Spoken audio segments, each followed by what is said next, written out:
చేద్దాం. యోహాను సువార్త 8వ అధ్యాయము 29వ వచనములో యేసు ప్రభువారు చెప్పిన మాట మనం చదువుదాం. యేసు ప్రభువారు చెప్తున్నారు, నన్ను పంపిన వాడు నాకు తోడై ఉన్నాడు. ఆయనకిష్టమైన కార్యము నేను ఎల్లప్పుడూ చేయుదును. కనుక నేను ఎప్పుడూ ఒంటరిని కాదు, ఆయన నన్ను ఎప్పుడు విడిచిపెట్టలేదు అని యేసు ప్రభువారు చెప్పారు. యేసు ప్రభువారు ఒంటరిగా లేనని, తనతో పాటు దేవుడు కూడా, తండ్రి కూడా కలిసి ఉన్నాడని ఈ మాట తెలియచేస్తూ ఉన్నాడు. శిష్యులకి అనుమానం వచ్చిన సందర్భాల్లో ఫిలిప్పు గారు అడిగారు, ఒకసారి తండ్రిని మాకు కనపరచొచ్చు కదా ప్రభు అని. ఇప్పుడు యేసు ప్రభు వారు ఫిలిప్పుతో చెప్పిన మాట 14వ అధ్యాయము 10వ వచనంలో ఉంటుంది. యోహాను సువార్తలోనే, తండ్రి యందు నేనును నా యందు తండ్రియు ఉన్నామని మీరు నమ్మటం లేదా అని అడిగాడు. అంటే తండ్రి కుమారుడు కలిసే ఉన్నారు, విడిగా లేరు, వారు ఏకమై ఉన్నారని యేసు ప్రభువారు చెప్పారు. ఇంకో మాట కూడా, తండ్రి చూస్తే నన్ను చూసినట్టే, నన్ను చూస్తే తండ్రిని చూసినట్టే అని ఫిలిప్పుతో చెప్పిన మాటలు మనం చూద్దాం. ఇంకో విషయం కూడా చదువుదాం. 16వ అధ్యాయము 32వ వచనం. మీలో ప్రతివాడు చెదిరిపోయి నన్ను ఒంటరిగా విడిచిపెట్టు గడియ వచ్చుచున్నది, వచ్చే ఉంది. ఆ సమయంలో శిష్యులతో చెప్పారు, మీరందరూ నన్ను విడిచిపోతారు, అయితే తండ్రి నాలో ఉన్నాడు గనుక నేను ఒంటరిగా లేనని యేసు ప్రభువారు చెప్పారు. ఈ 3 వాక్యాల భావం ఏమిటంటే, తండ్రి కుమారుడు కలిసే ఉన్నారు, వారు ఎడబాయలేదు, విడిచిలేరు, ఒంటరిగా లేరు అన్న విషయాన్ని ఇక్కడ చెబుతాడు. అయితే ఆ గడియలు మారుతూ ఉన్నాయి. శిశువులు విడిచిపెట్టిన గడియ ఉంది, అలాగనే తండ్రి విడిచిపెట్టే గడియ కూడా వచ్చేసింది. 27వ అధ్యాయం మత్తయి సువార్త 46వ వచనం.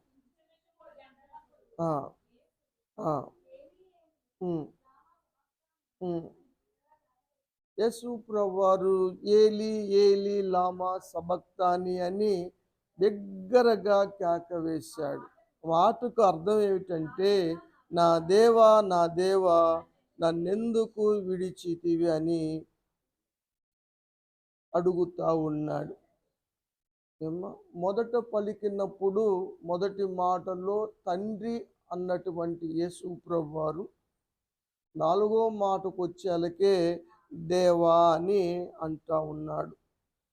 ఎందుకని నన్ను విడిచిపెట్టావని అడుగుతున్నాడు. తండ్రిని కుమారుడు అడుగుతున్న ప్రశ్న, తండ్రి ఎడబాశాడని కలిగిన ఆవేదనను వ్యక్తపరిచిన మాట ఈ 4వ మాట మనం చూస్తూ ఉన్నాం. యేసు ప్రభువారిని అందరూ విడిచిపెట్టేశారు. మేలు చేసిన వారు, పొందుకున్నవారు, స్వస్థతలు అనుభవించిన వారు అందరూ విడిచిపెట్టారు. అయినా ఆయనకు అది బాధించలేదు. తర్వాత సిలువ వేయమని కేకలేశారు. మేలు పొందిన వాళ్ళే, మేలు పొందిన వాళ్ళు ఎలాగైనా మాట్లాడతారు కదా, సిలువ వేయమన్నారు. అయినా ఆయన బాధపడలేదు. తను ఏర్పరచుకున్నటువంటి శిష్యులు కూడా విడిచిపెట్టి వెళ్ళిపోయారు. అయినా యేసు ప్రభువారు బాధపడలేదు. ఇంత బాధను వేదనను కూడా సహించాడు, భరించాడు, మౌనంగానే ఉన్నాడు. కానీ తండ్రి ఎప్పుడైతే ఎడబాశాడో ఆ బాధ ఈ అన్ని బాధల కన్నా ఎక్కువ అనిపించి భరించలేక బిగ్గరగా కేక వేసి అడుగుతున్న ప్రశ్న, ఎందుకు నన్ను చెయ్యి విడిచావు అని. దేవుడు ఎందుకు చెయ్యి విడిచాడు? ప్రేమ కలిగిన దేవుడు, జాలి కలిగిన దేవుడు, మేలు చేసే దేవుడు, ఎన్నంటి ఉండి తోడుగా ఉండే దేవుడు ఎందుకు విడిచిపెట్టాడు? కారణం ఉండదంటారా?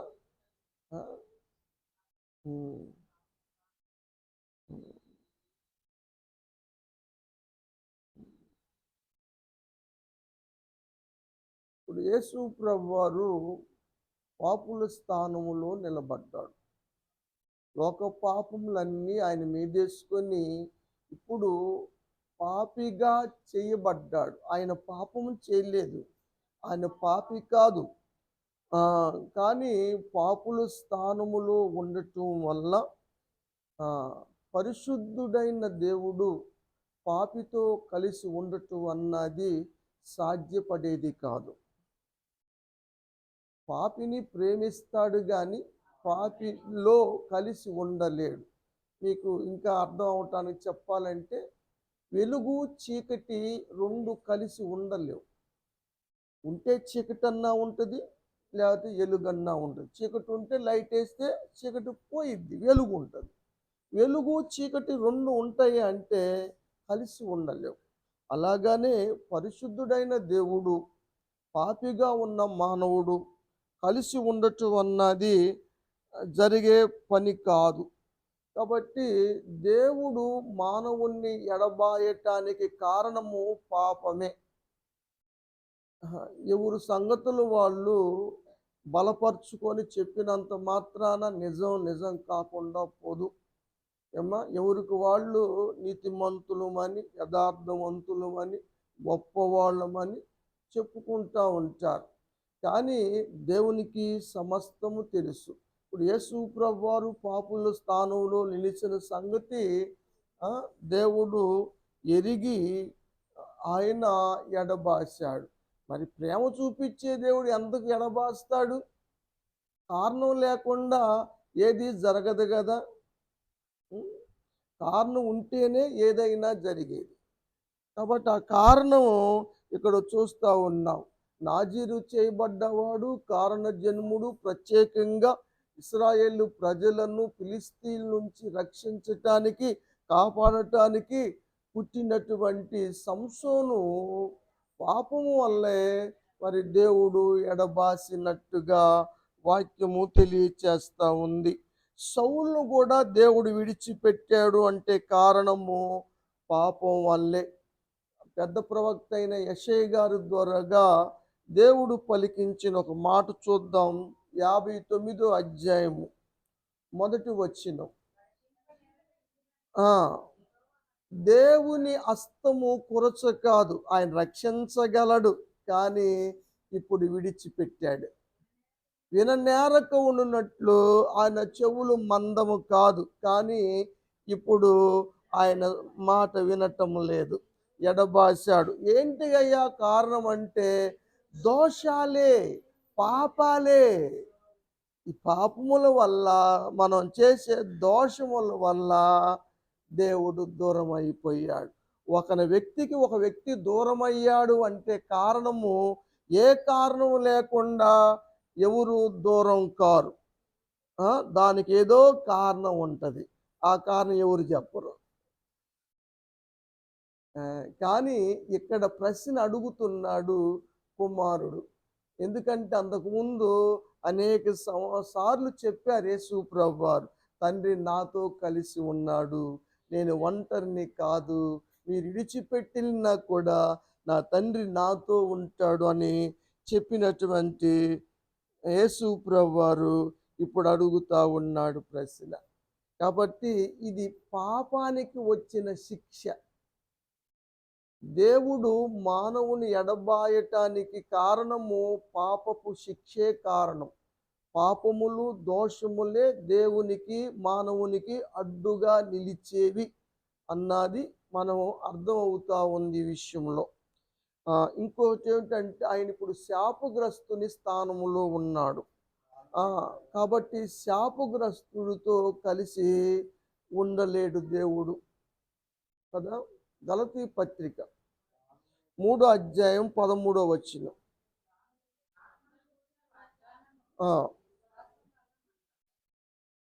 ఉమ్, ఉమ్, ఉమ్. మన కోసం ఆయన శాపం అయ్యాడు. ఆయన చేసిన తప్పును బట్టి శాపం కాలేదు. ఆయన అవిధేయుడై శాపం తెచ్చుకోలేదు. ఆ! మ్ మన కోసము ఆయన శాపమయ్యాడు. మనము అబ్రహాము యొక్క ఆశీర్వాదాలకు వారసుడు అవ్వాలంటే ఆయన శాపం అవ్వాలి. లేకపోతే మనం ఆశీర్వాదాలు పొందలేం. యేసయ్య మన శాపములను, మన పాపములను ఆయన భరించకపోతే మనం ఎన్నటికీ పాపిస్థానములోనే ఉండేవాళ్ళం. కాబట్టి ఆ శాపములను, పాపములను ఆయన భరిస్తూ శాపగ్రస్తుడుగా మారి ఆ శిలువ మీద వేలాడుతా ఉన్నాడు. శిలువ మీద వేలాడువాడు, మాను మీద వేలాడువాడు శాపగ్రస్తుడు అని ధర్మశాస్త్రంలో రాయబడింది. కాబట్టి ఇప్పుడు శాపగ్రహిగా ఉన్నాడు కాబట్టి తండ్రి ఎడబాశాడు. తండ్రి ఎడబాయటానికి కారణము మనం చూస్తున్నాం. పాపదోషాలు, ఇంకా శాపము. కొరింథీయులకు రాస్తాడు పౌలు గారు 5వ అధ్యాయం 21వ వచనం.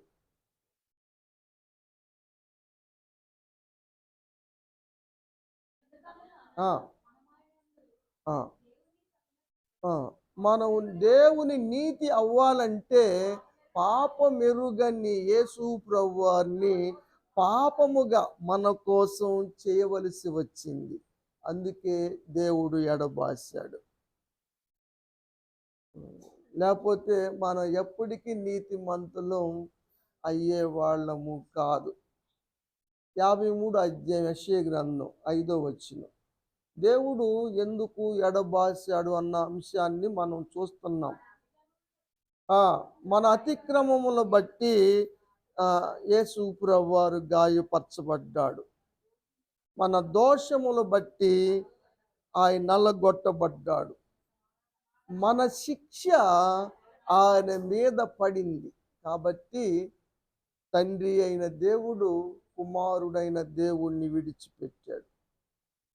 కాబట్టి మానవుణ్ణి విడిచిపెట్టాడు దేవుడు అంటే కారణం పాపమే. కాబట్టి పాపము దేవుణ్ణి, నిన్ను, నన్ను వేరు చేస్తుంది. అందుకని చిన్న పాపమా పెద్ద పాపమా అన్నది కాదు. పాపం అన్నది ఏదైనా సులువైందా కష్టమైందా అన్నది కాదు. పెద్దదా చిన్నదా అన్నది లేదు పాపానికి. ఏదైనా పాపము పాపమే. అబద్ధం ఆడావా పాపమే. ప్రార్థన మానేసావా పాపమే. దేవుని సన్నిధికి రావటం లేదా పాపమే. ఇది పాపమే. నువ్వేదో వ్యభిచారం చేసి పాపం తెచ్చుకోక్కర్లా. మనం ఆజ్ఞ అతిక్రమమే పాపము. కాబట్టి పాపము దేవుణ్ణి. ఇంకొకటి ఏమిటంటే ఇన్ని దెబ్బలు ఎలా భరించాడు అన్నది ఒక ప్రశ్న. ఇప్పుడు ఎందుకు భరించలేకపోయాడు అన్నది ఒక ప్రశ్న. యేసు ప్రభువారు వేస్తే వేసాడు ప్రశ్న, నువ్వు వేస్తావు ఎందుకంటారా? వేసాడుగా, తండ్రిని అడిగాడుగా. అడిగింది అసలు ప్రశ్న అది కదా, నన్ను ఎందుకు ఇడిచావు అని. ఎందుకు చెయ్యి విడిచావు నన్ను అడిగింది యేసు ప్రభువు ప్రశ్నే కదా. ప్రశ్న అనిపించట్లేదా? ప్రశ్నే. అప్పుడు దాకా దేవుడు తోడుగా ఉన్నాడు. ఆ దెబ్బలు, ఆ బాధలు ఆయన కూడా భరించాడు కదా. నీ నిందలు నా మీద పడ్డవి అంటాడు కదా. అన్నీ ఇప్పుడు దేవుడు ఎడబాశాడు.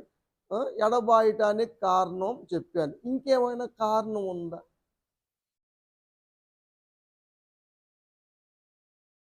లేఖనాల నెరవేర్పు. 22వ కీర్తన మొదటి వచనం.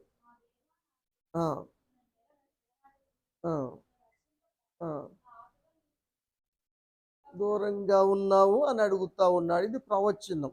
దావీదు ప్రవచించిన ప్రవచనం. యేసు ప్రభువారు ప్రవచనాలన్నీ నెరవేర్చాడు.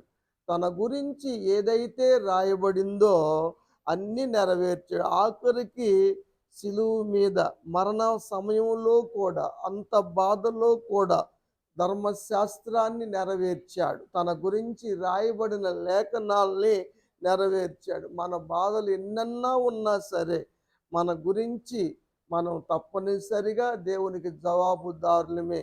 మనం నెరవేర్చే వారంగానే ఉండాలి అన్నది ఇక్కడ మాదిరి.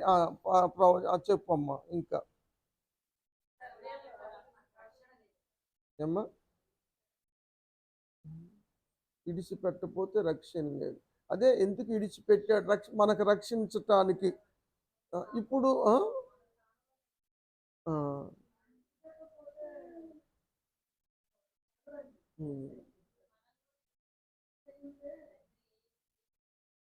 దేవుడు ఎందుకు విడిచిపెడతాడో రుజువుపరుస్తూ ఉన్నాడు మానవుడు అర్థం చేసుకుంటానికి.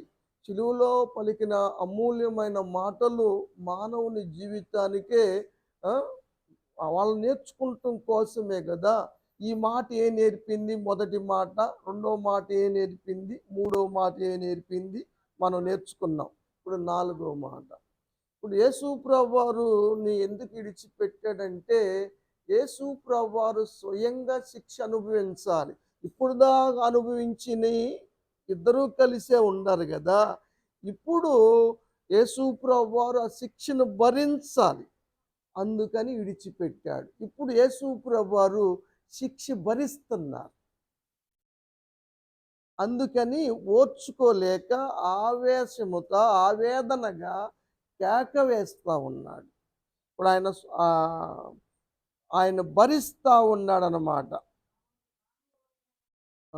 27వ అధ్యాయం మత్తయి సువార్తలో ఒక మాట చూద్దాం. 45వ వచనం.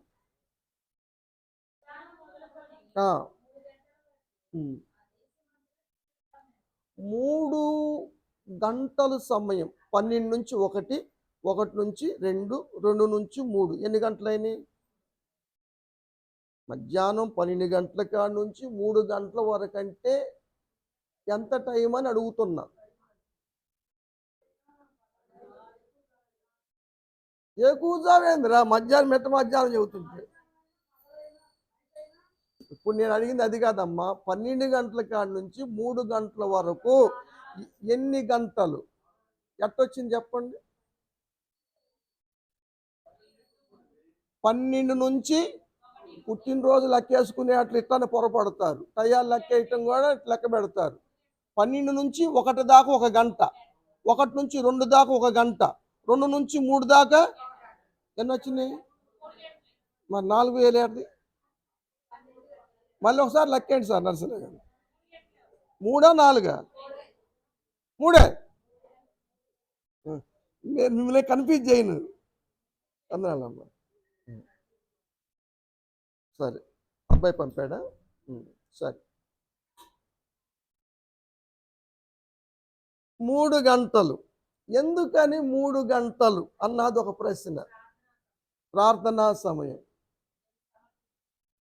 బలి అర్పణ సమయము 3 గంటలు. కాబట్టి బలి అర్పణ కోసం ఆ టైము. ఇంకా 3 గంటలు దేని సూచిస్తున్నాయి? నైవేద్యం. నైవేద్యం అర్పించే సమయం. అది నాకు చెప్పింది కూడా. నైవేద్య సమయం అది. ప్రధాన యాజకుడు ధూపమేసే సమయం. ప్రధాన యాజకుడుగా ధూపమేసాడు, అయిపోయింది. ఇప్పుడు పాపాన్ని భరిస్తూ ఉన్నాడు. ప్రధాన యాజకుడే రక్తం తన పాపం కోసం, సంఘ బిడ్డల పాపం కోసం రక్తాన్ని ప్రోక్షిస్తాడు. కానీ ఇప్పుడు ఆయన పాపమే లేదు కదా, మన పాపములే కదా ఉంది. ఇంకా 3 గంటలు అన్నది 3 కాలాలకి సంబంధించింది. భూతకాలము, వర్తమాన కాలము, భవిష్యత్ కాలానికి సంబంధించిన మొత్తము శిక్ష 3 గంటల్లో అనుభవించాడు యేసు ప్రభువారు. అర్థమైంది? మరి మనం పోర్షన్ మార్చాంగా, కంటిన్యూ కాదు. 3 గంటలు అన్నది అది. 40 రోజులు వారు ఏగు చూసి వచ్చారు వాగ్దాన భూమిని. కానీ ఒక్క దినానికి 1 సంవత్సరం పాటు ఏ విధంగా శిక్ష అక్కడ జరిగిందో అదేవిధంగా 1 గంటకి 1 కాలం, గతించిన కాలం. అంటే అంతకుముందు చనిపోయిన వ్యక్తుల పాపాలు కూడా భరించాడు, అప్పటి వ్యక్తుల పాపాలు భరించాడు, రాబోయే మన పాపాలు భరించాడు. మన పిల్లలు ఆతారం భూమి ఉన్నంత కాలము కూడా పాపాలకి శిక్ష ఆయన అనుభవించాడు. మరలా బలి లేదు, ఒకే మారు సంపూర్ణమైన బలియాగము ద్వారా జరిగించాడు. అందుకని 3 గంటలు. కానీ సిలువ వేసింది ఎన్ని గంటలకి? 9 గంటలకి. ప్రాణం విడిచిపెట్టింది ఎన్ని గంటలకి? ఎన్ని గంటలు అయినాయి లెక్కండి. 9 గంటల నుంచి 3 గంటల దాకా 6 గంటలు అయినాయి. ఎందుకని?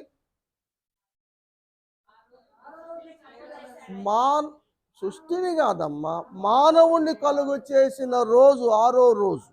మానవుడు శిక్ష భరిస్తున్నాడు కాబట్టి 6 గంటలు ఆయన భరించాడు. మానవుడు భరించవలసిన శిక్ష ఆయన భరిస్తున్నాడు కాబట్టి అది 6 గంటలు. ముల్లోకాలు 3 కాలాలు సంబంధించిన శిక్ష ఆయన భరిస్తున్నాడు కాబట్టి 3 గంటలు. ఆ విషయము ఈ శిలువ మరణంలో మనకు తెలుస్తూ ఉంది. ఈ 4వ మాటలో మనకు అర్థం అవుతున్నవి ఆ విషయాలు. అంతవరకు అర్థమైందమ్మా? సరే. ఏదైనా పరిశుద్ధుడైన దేవుడు పాపిని ప్రేమించగలడు కానీ పాపిలో కలిసి జీవించలేడు, అందుకే ఎడబాశాడు. ఇప్పుడు తండ్రి అని ఎందుకు పిలవలేదు అన్నది ప్రశ్న. తండ్రి, వీరేం చేస్తున్నారో వీరికి తెలియదు, వీరిని క్షమించు అన్న దేవుడు అని ప్రారంభించినటువంటి యేసు ప్రభు వారు ఇప్పుడు తండ్రి అనకుండా నా దేవా నా దేవా అని అనటానికి కారణం ఏంటి? ఎందుకని ఎందుకని ఎందుకని సరే, తప్పిపోయిన కుమారుడు ఉన్నాడు.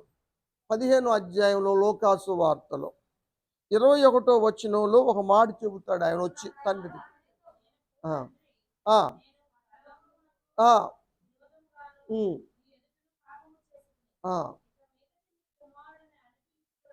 పాపము చేసిన ఏ వ్యక్తి అయినా కుమారుడు అనిపించటానికి యోగ్యుడు కాడు. కాబట్టి ఇప్పుడు ఆ యోగ్యత యేసు ప్రభు దగ్గర లేదు. ఎందుకంటే ఇప్పుడు ఆయన పాపంలో ఉన్నాడు. అందుకని కుమారుడు అనిపించడానికి తండ్రి అనలేదు. అందుకనే నా దేవా నా దేవా అని అన్నట్టుగా మనం చూస్తూ ఉన్నాం. దేవుడు ఎంత ప్రేమించాడంటే యేసు ప్రభువాన్ని ఈ లోకానికి ఎందుకు పంపాడు అన్న విషయాల్లో, దేవుడు పంపాడా ఆయన వచ్చాడా?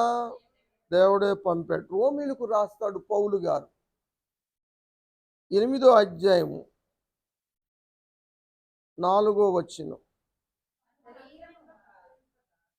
లాస్ట్లో, ఆయన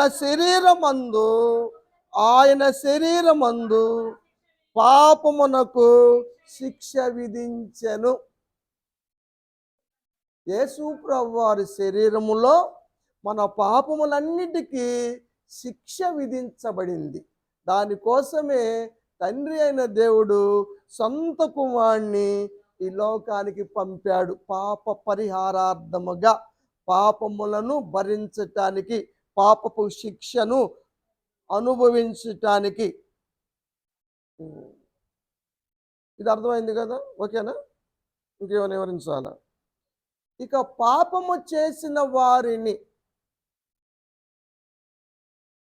ఎవరు పట్టుకుంటారు? పాతాళం పట్టుకుంటది. ఇప్పుడు యేసు ప్రభువారు విడిచిపెట్టాడు గాని పాతాళం పట్టేసింది. ధనవంతుడు పెట్టిన కేక యేసు ప్రభువారు పెడుతున్నాడు ఇక్కడ. పాపానికి వచ్చిన శిక్షకు ఇప్పుడు యేసు ప్రభువారు అక్కడ శిక్ష అనుభవిస్తున్నారు. సరే, యోబు గ్రంథంలో ఒక మాట చదువుదాం. 24 అధ్యాయము 19వ వచనం.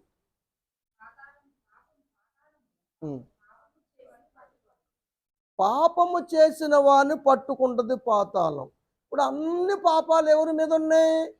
ఇప్పుడు పాతాళపు శిక్ష యేసు ప్రభువారు అనుభవిస్తున్నారు. అందుకని ధనవంతుడు కేక పెడతాడు, ఈ వేదన భరించలేకపోతున్న తండ్రి అయిన అబ్రహాము అన్నాడు ఆయన కదా, నేను ఈ వేదను భరించలేకపోతున్నాను, నాలుక పిడచగట్టిపోతుంది. 5వ మాట అదే మరి యేసు ప్రభువారు పలికిన 5వ మాట అదే. ఈ పాపానికి వచ్చిన శిక్షను, పాపపు నరక శిక్ష ఆయన శిలువ మీద భరించేశాడు. మానవుల పాప శిక్ష అంతా భరించేశాడు.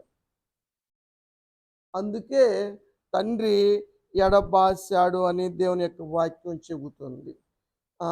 ఇప్పుడు ఇంకో విషయం కూడా విలాప వాక్యముల్లో ఇర్మియా గారు రాస్తారు. 1వ అధ్యాయం 12వ వచనం.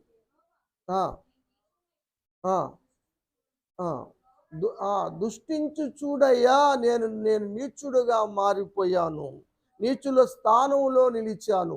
త్రోవ పక్కన నుంచున్న వారు, వచ్చిన వారు అందరూ కూడా ఎగతాళి చేస్తున్నారు. మరి నీకు చింత లేదా?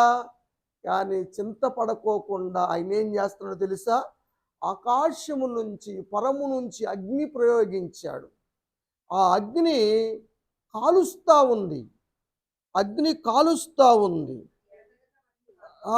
ఎముకలను సైతం కూడా కాల్చివేసింది. మీకు మొన్న చెప్పాను నేను, చూసావా? మన్నాకు సాదృశ్యం యేసు ప్రభువారు అని. మన్నా ఏం చేయాలి?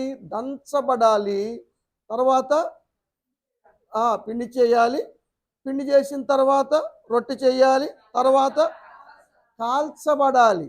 ఇదిగో తండ్రి కాలుస్తున్నాడు ఇక్కడ. యేసయ్య శరీరాన్ని కాలుస్తూ ఉన్నాడు, శుద్ధి చేస్తూ ఉన్నాడు, పరిశుద్ధపరుస్తున్నాడు. అందుకనే మనం ఆయన నా శరీరం నిజమైన ఆహారం అన్నాడు. అందుకనే ఆయన ఎడబాసాడు. కాబట్టి తండ్రి ఎడబాయటానికి కారణాలు ఉన్నాయా లేవా? ఉన్నాయి. ఎందుకు ఎడబాసాడని మనం క్వశ్చన్ వేసుకుంటే అర్థం ఇదే.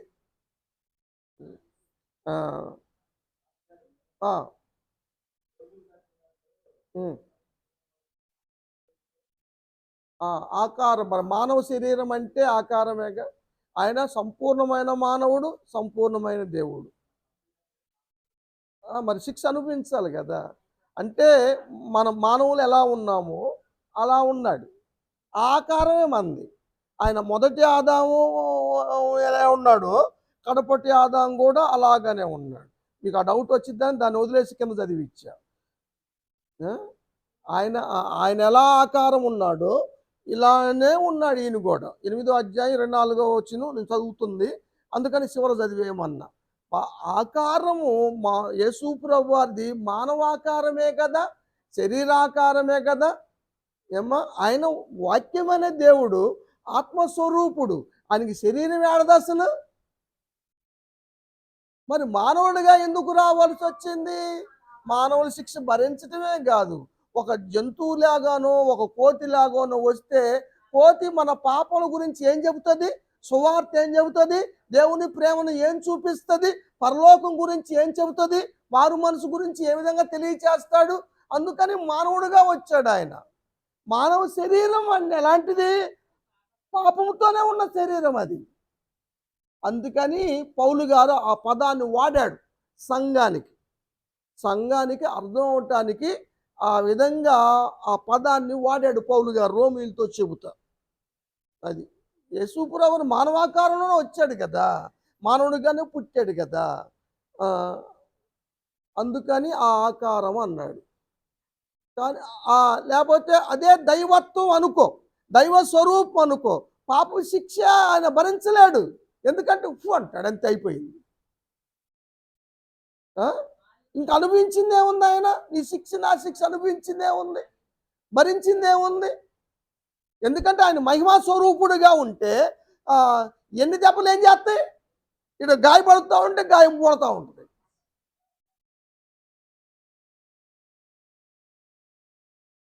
అది దానికోసం ఆ పదాన్ని యూజ్ చేశాడు పౌలు గారు. సంఘ బిడ్డలకు డౌట్లు వస్తూ ఉంటాయి కదా.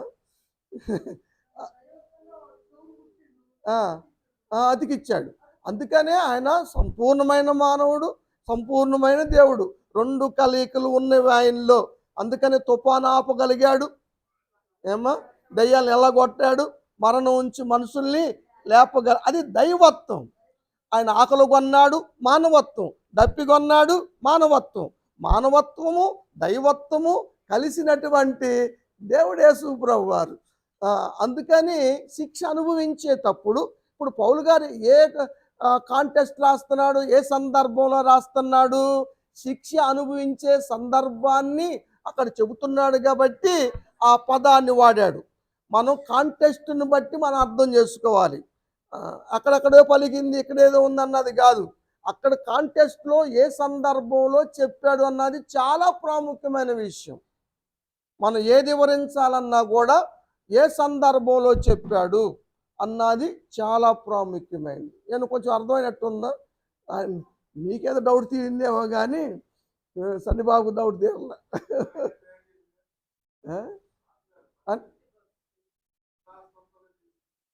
అవును, అవును, అవును.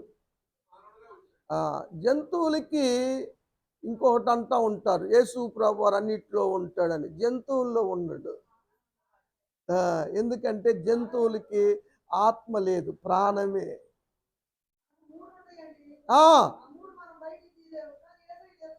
అది అవును. ఆ శిలువ శిక్ష అనుభవించేటప్పుడు తప్ప తండ్రి కూడా కలిసే ఉన్నాడని చెప్పుకున్నాంగా. తండ్రి కూడా ఉన్నాడు కదా, మేము ఏకమై ఉన్నామన్నాడు కదా. కాబట్టి దైవత్వం కూడా ఆయనలోనే ఉంది. ఈ శిలువ శిక్ష అనుభవించేటప్పుడే ఈ 4వ మాటలోనే ఆయన ఎడబాసాడు. ఎందుకు అన్న పదాలు మనం ఇప్పుడు దాకా నేర్చుకున్నాం. మరి అంత త్యాగం చేసినటువంటి దేవుణ్ణి, మనకి రక్షణ సిద్ధపాటు చేసిన దేవుణ్ణి, మనకి పాప క్షమాపణ నిమిత్తము ఆయన అనుభవించిన దేవుణ్ణి మనం ఆరాధించాలి. విమోచన క్రయధనముగా తన ప్రాణాన్ని మన కోసం అర్పించిన దేవుణ్ణి మనం ఆరాధించాలి. అందరూ నీచి ఆరాధన చేద్దాం. దేవుడి మాటలు ఆశ్రయించి దీవించునుగా.